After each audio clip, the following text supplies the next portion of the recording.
Good day, everyone. Today's episode is an ancient Swahili fairy tale called The Woman with One Hand. This tale originated in southeastern Africa and was later collected in 1910 by Andrew Lang in his Lilac Fairy book. This story is about a courageous young woman who faces many challenges because of her turbulent relationship with her brother. She overcomes her struggles with courage, creativity, and kindness. So, let's get started and immerse into the world of entertainment.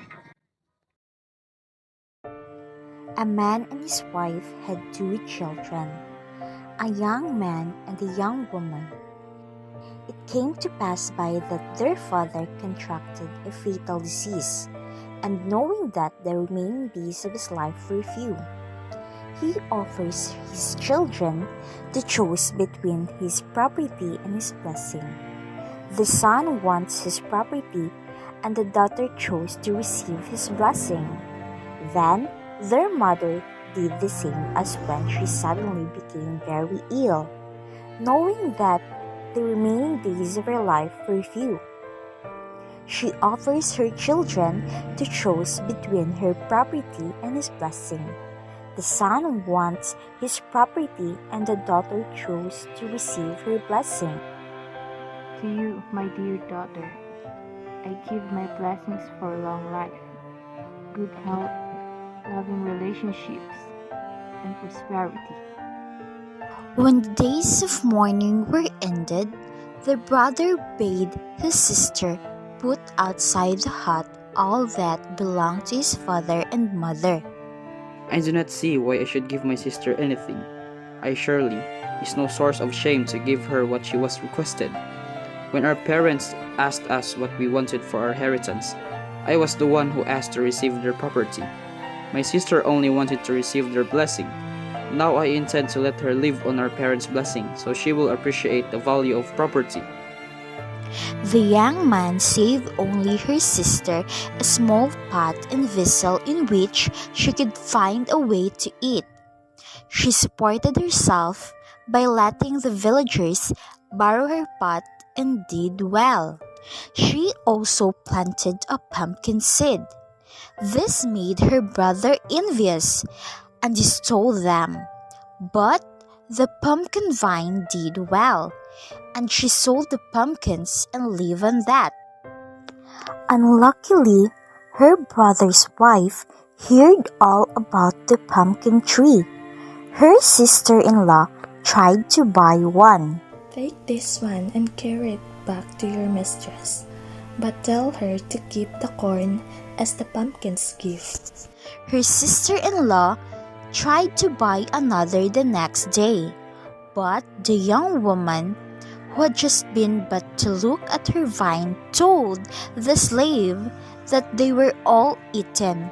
So the slave went back empty-handed to the mistress, causing the sister-in-law to declare to her husband, "Your sister sells pumpkins to everyone but me.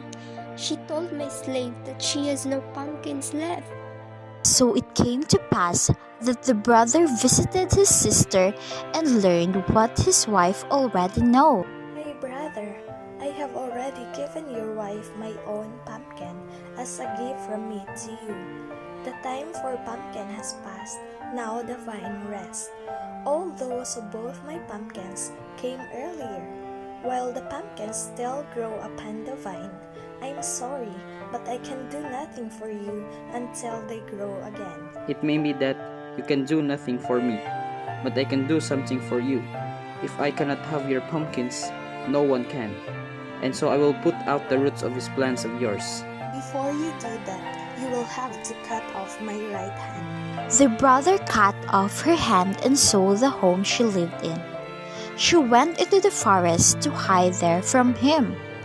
7 days later, a king's son found her there, fell in love with her and married her, and got a baby.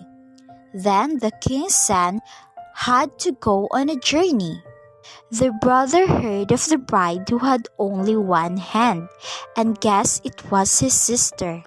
Great king, I hear that your son has married a woman who has but one hand. You should know that this woman is a witch, and that she has killed every man who has married her. The king believed all the brothers' lying words and made him the queen believe too.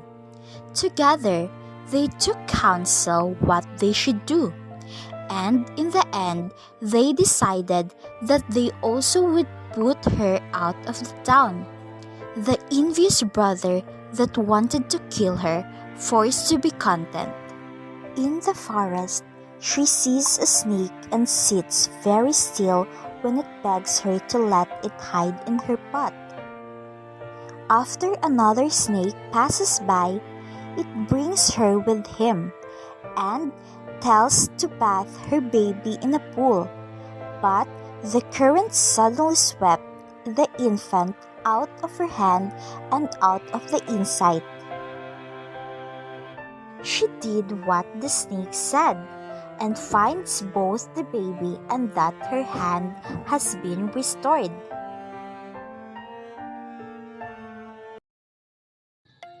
Welcome back, everyone. As we've seen, the film shows a powerful exploration of hope, redemption, and the human spirit. But what can we take away from this story? What lessons can we learn and apply to our own lives? The woman with one hand centers itself around how greed and boasting eventually lead one to harm the people they hold.